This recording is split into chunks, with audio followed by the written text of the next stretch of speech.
And in surgery, you have to remove the affected intestine. That means wherever there are blockages, I have seen in 2-3 patients at different places there are blockages. So because you can't remove the entire intestine, we have to remove one place, another place, and do 3 to 4 anastomosis.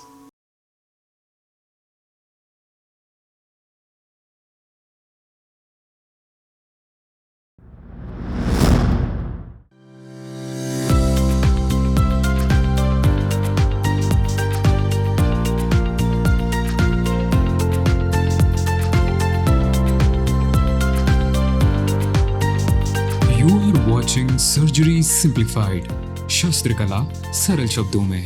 Hello everyone, welcome to our channel surgery simplified, शस्त्र कला सरल शब्दों में। मेरे साथ हैं doctor Nikhil. नमस्ते।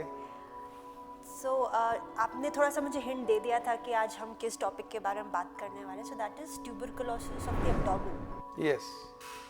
What is tuberculosis? Yes, so one of the not very common but common in India causes of chronic abdominal pain. As since we are completing this, the last episode of chronic abdominal pain. So we have completed. We started with esophagus, stomach, then we went to liver, gallbladder, pancreas. Now the rest of the intestine and the peritoneum, which is the bag in which the intestine resides, we get tuberculosis affecting this area. Okay, it can affect, basically it affects the distal ileum. That means the lower part of the small intestine where it goes into the colon, in that area of the appendix, on the right side lower abdomen and in the middle of the abdomen. So this tuberculosis is so common in our country that rarer forms of tuberculosis are also frequently seen. Rarer forms like tuberculosis of the bone, tuberculosis in the brain, tuberculosis of the uterus and tubes, tuberculosis of the legs, skin, all these different kind of tuberculosis. So tuberculosis usually is in the lungs. Okay, so the primary focus is in the lungs, but from there through blood, these germs can go anywhere in the body. One of the areas which they can affect is the abdomen, which consists of the peritoneum, which is the bag covering the intestines. So you can get peritoneal tuberculosis without involving the intestines.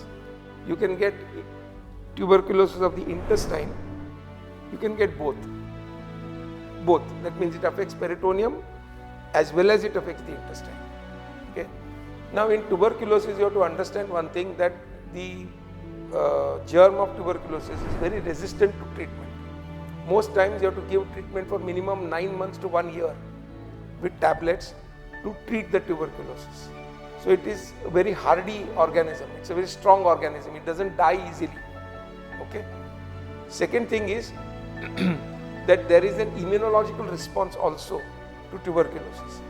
And most of us or all of us are given BCG when we are children or newborn.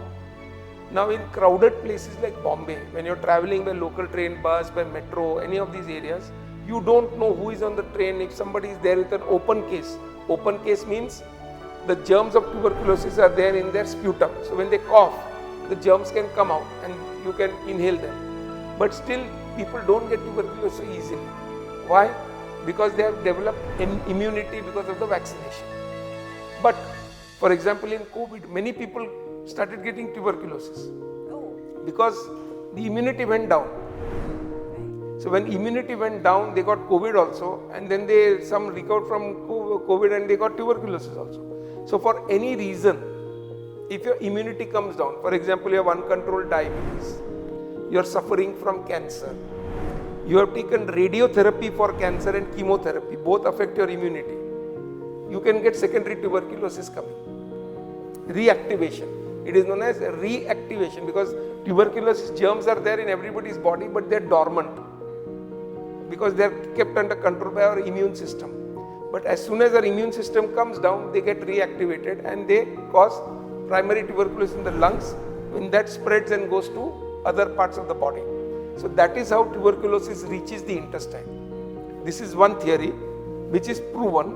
The other theory is some people who have open tuberculosis, that means they have got a cavity, they have got germs, and when they cough, in their sputum, there are germs. Now they swallow the sputum. Okay. Now the tuberculous germ is called acid fast bacilli, AFB, which means acid does not destroy them. So when they go in the stomach, they can withstand the acid in the stomach. Most times other germs, they die. That's why you eat some food or water, you don't get diarrhea every time. Because the acid is the first resistance. It will destroy the germs.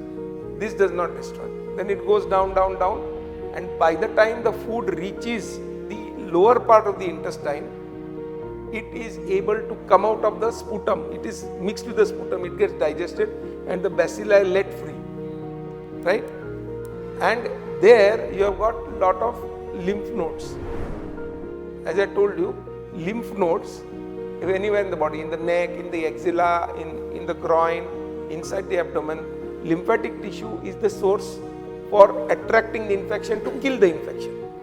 So the infection, that's how I told you get commonly appendicitis, because appendix and the terminal part of the intestine contain lot of lymphatic tissue, and they are there to fight infection. So they attract the germs to themselves so that it doesn't spread anywhere else. But sometimes it's overwhelmed and the infection takes the precedence and they get tuberculosis. So most of the times tuberculosis of the intestines starts in the ileum or in the peritoneum or both and spread from one to the other. Okay? So it is either bloodborne or it comes from the patient's sputum itself going into the intestine. These are the two sources. Tuberculosis of the intestine is of two types. One is called ulcerative. Ulcerative means it goes in the intestine and forms an ulcer. That means a wound. Okay? A wound. And the other is hypertrophic. What it does is, that is the tuberculosis which mainly affects the peritoneum. Now in tuberculosis, why it is called tuberculosis? It forms tubercles, like small nodules. Alright? All over the peritoneum. It will form. If you open a patient of tuberculous abdomen, you cannot make out anything. All big nodules all over the peritoneum and lot of fluid. So the patient gets distension of abdomen with fluid inside with pain. And when you tap the fluid and send it for examination, you can see that there is tuberculosis in that. Okay? So it can present as abdominal pain, chronic pain with distension of the stomach or the abdomen because of fluid accumulation. This is mainly the peritoneal, where it is affecting the peritoneum. Where it affects the intestine, what happens is that it will cause pain.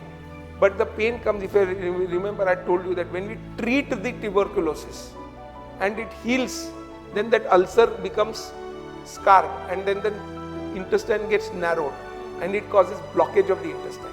You remember I told you that it causes, one of the causes of intestinal obstruction is tuberculosis.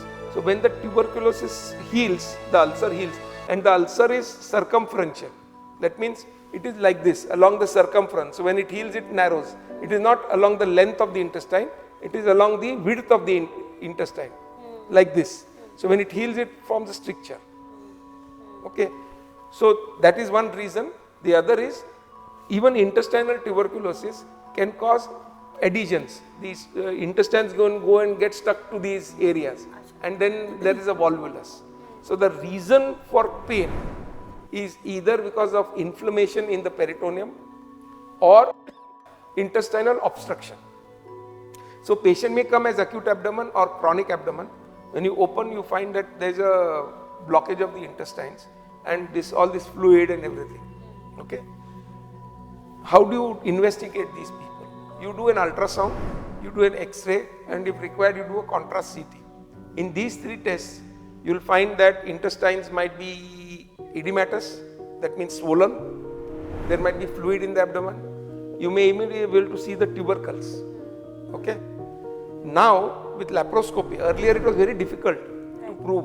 Now we have got a blood test for tuberculosis, to diagnose tuberculosis, and what is called as Mantoux test, the old test, where you inject tuberculous germs into the skin like this, and those who have got tuberculosis, it will become big.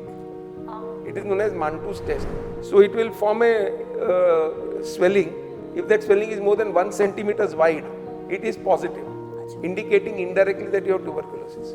So a blood test, Mantoux test, X-ray, ultrasound CT and laparoscopy. Earlier we had to open to take a biopsy. Now you can put a scope, see the intestine, right? Take a biopsy also from one of the nodules and then put them on anti-TB treatment. So you can save an operation if it is not obstructed. But if the intestine is narrowed somewhere because of either getting stuck to the peritoneum or after you have treated with tuberculosis drugs, right, for say 4 to 6 months and the tuberculosis starts healing and it causes stricture, that will need surgery because that will have to remove that part of the intestine and join it back. I told you, every time we do this operation, there is always a chance of leakage. First, we discussed today peritonitis. So most surgeries on intestine involve removing the intestine and joining it back. When you are joining it back, there is always a risk that it will leak. Now, leakage in patients who undergo for tuberculosis is disastrous because already their resistance is low, they are recovering from tuberculosis. In that, if they leak, you have had it. But that is a risk you have to take. Okay. Yeah. So, in summary, tuberculosis, which is called secondary tuberculosis, can come through blood from a lesion in the lungs, can come through infected sputum, or it can even spread from tuberculosis in the uterus or tubes or tuberculosis of the kidney. It can spread to the intestine. Okay, it can spread. So there is also spread. Diagnosis is simple: abdominal pain, distension. You can take fluid for examination. You can do a blood test. You can do Mantoux test. You can do X-rays and CT scan. Now you can also do laparoscopy. Treatment is, the mainstay is always drugs. You have to take 4 drugs, 3 to 4 drugs for a period of 9 months to 1 year. Oh, yeah. That's very long time. Yes, I told you that this is a very resistant organism. It doesn't die very easily. And because there is a tuberculosis in our lungs, most of us, it takes care of that also. Like that. And so you have to, and surgery may not be required in many people, but a fair number of people also land up with surgery. And in surgery, you have to remove the affected intestine. That means wherever there are blockages, I have seen in 2-3 patients at different places there are blockages. So because you can't remove the entire intestine, we have to remove one place, another place, and do 3 to 4 anastomosis. I have seen that way. I have done that also. But most likely that blockages where the intestine, small intestine goes into the large intestine. So what you do, what is known as a quarter colectomy. That means you remove a part of the large intestine, the cecum, appendix, and part of the intestine because the blockage is in that junction. And then you join the small intestine to the large intestine. Like this. Join it again. So this part of the intestine is removed. Wow, that is something very, very new. I have never heard about all these. No, in India, if it is not cancer, it is tuberculosis. You can get very, very strange symptoms and strange presentations of tuberculosis, and we always hope it is tuberculosis rather than cancer. It's very common to have a brain tumor or diagnosis of brain tumor only to know that it is a tuberculoma. That means a tumor made of tuberculous germs in the brain. So it's good, no, because you can treat it. You don't need to remove it. You need to biopsy it. If it is tuberculosis, you get a swelling in the neck. We'll discuss in the lumps. You get a swelling in the neck here. You just take a biopsy. It is tuberculosis. You treat it. It will go. You don't have to remove the lump most times. Sometimes you have to, but most times you don't have to remove. It goes away with anti-TB drugs. So we always hope whenever, because both of them look very similar. There is weight loss. There is mild temperature. You know, what we call cancer cachexia. Cachexia is a combination of loss of appetite, loss of weight, loss of muscle mass, and so on. Happens in both tuberculosis and cancer. So looking at a patient of tuberculosis, you can't say whether it is cancer or it is tuberculosis. But we always hope that, it is better it be tuberculosis than cancer. Alright, thank you so much, doctor. Okay. So, hello friends, if you have any queries regarding tuberculosis on the abdomen, Do let us know in the comment section, and do subscribe to our channel, like the video, share, and stay tuned for further more interesting, very informative episodes coming soon further. Thank you.